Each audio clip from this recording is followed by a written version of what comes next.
Hello, welcome back to Radio Free Gastonia, the internet's only source for slightly reliable historical content. I mean,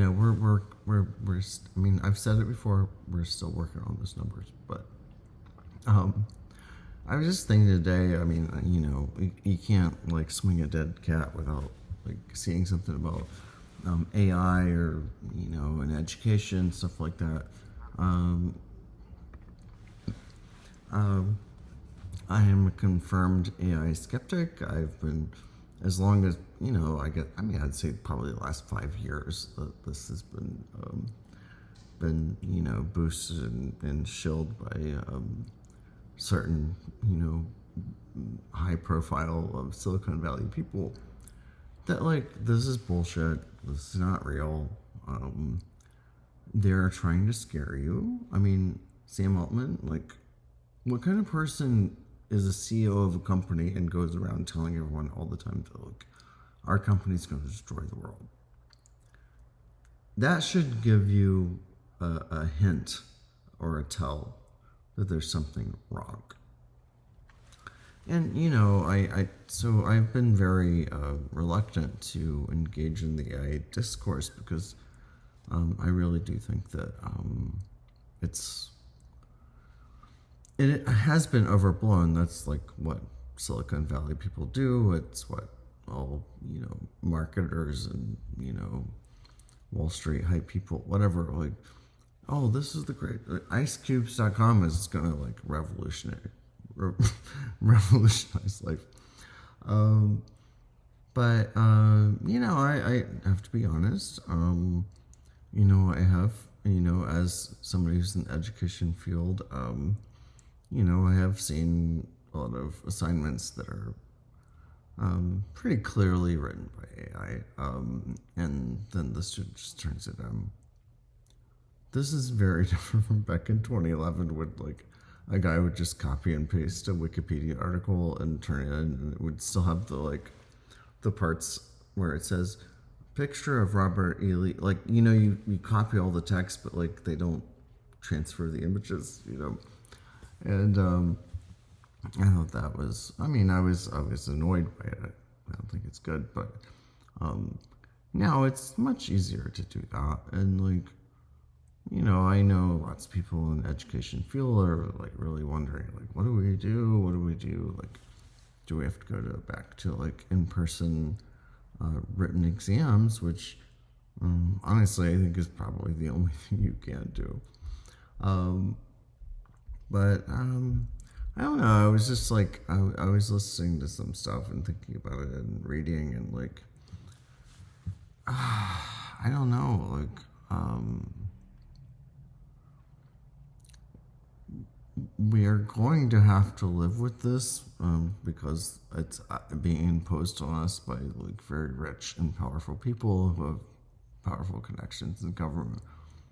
But I'm like, how long can this go on? Honestly,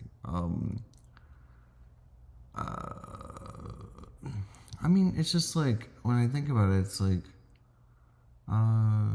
there's lots of things in modern life that like are easier. Like you have a washing machine, you have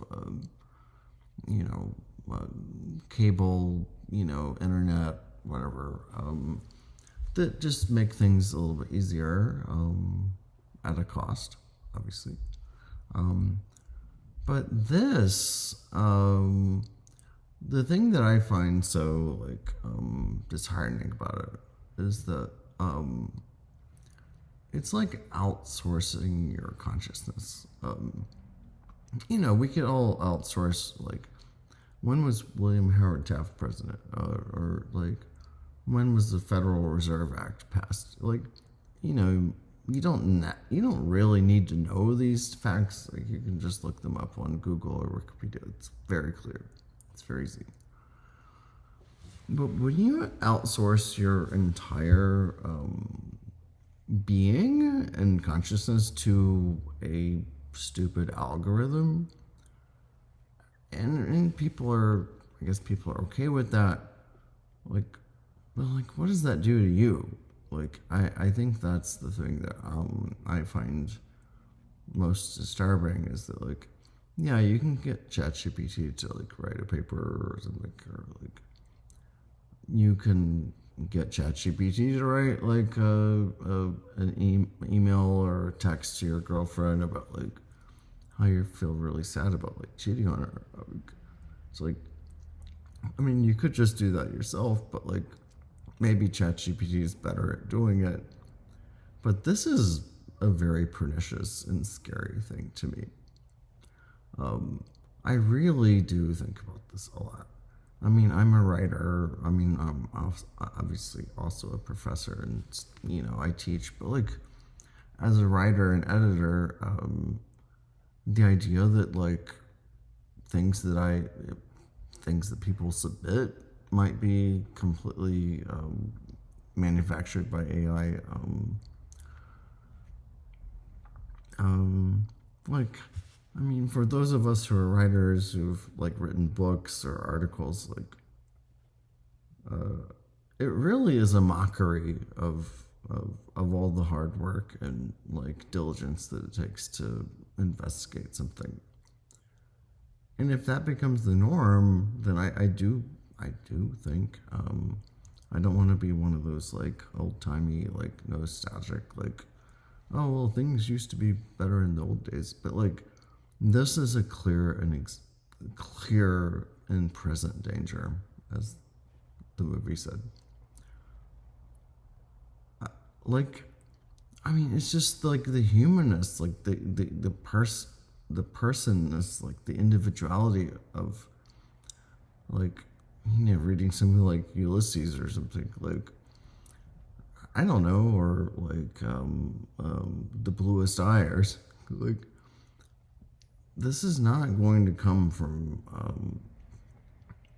an automated thing that is, quite remarkably able to imitate human expression.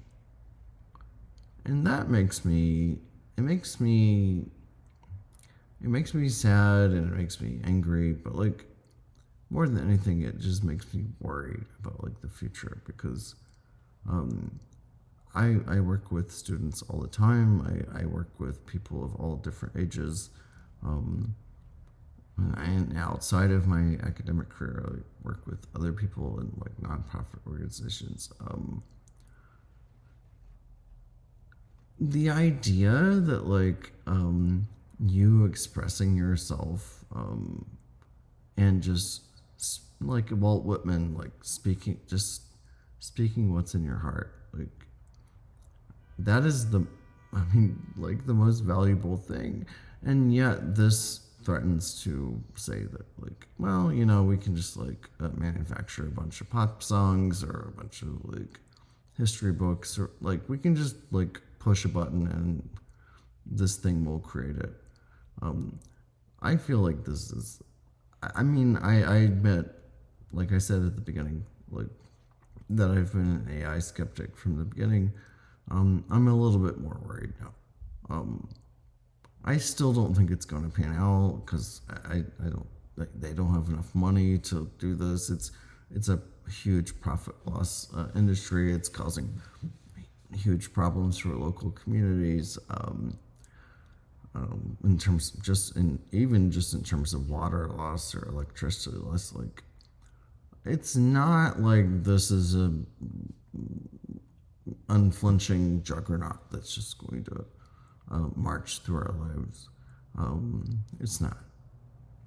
These people are very flawed. If you listen to Sam Altman talk for like more than a minute and a half, you're like, okay, this person clearly doesn't know what they're talking about. So, I mean, there are weaknesses and flaws in the system, and I do think that will be revealed. But I guess just on the more like existential side of things, like, do we want to live in a world where like we read made up books and made up movies, and we listen to made up music, like, whatever kind of horrible like AI music comes out? We want to listen to these things, read these things, because we're listening to or listening or reading, like the perspective of a unique person who might be an expert on some subject, or we're just listening to about what their life is like. But we don't want everything to be fake. Like, it's just so dark. Like, this is the thing that Sam Altman and Andreessen and all those people are pushing us toward. But I think that most people have an instinctive. I think in the long run, there will be an instinctive revulsion of just like, this feels weird. I don't like this. Like I think most people, not everybody, but most people have a kind of instinctive curiosity and interest in other people, which is why people read books and watch movies and stuff or listen to music. It's like you want to experience somebody else's experience. But this is being created by like this like little computer that's just spitting out like, well, To Kill a Mockingbird is a very significant novel, and it explores different aspects of race and class conflict, and it's like, can we just read fucking To Kill a Mockingbird? I don't need this shit. Anyway, I know I'm a little bit on one, but like, you can't outsource your soul. That's what I'm saying. You can't outsource your soul. And that's what they're asking us to do. And we should not do it. So, I love you, sweetie babies, everybody. Anybody who follows or like listens, thank you for putting up with me. But I think you're great. All right, bye, everybody.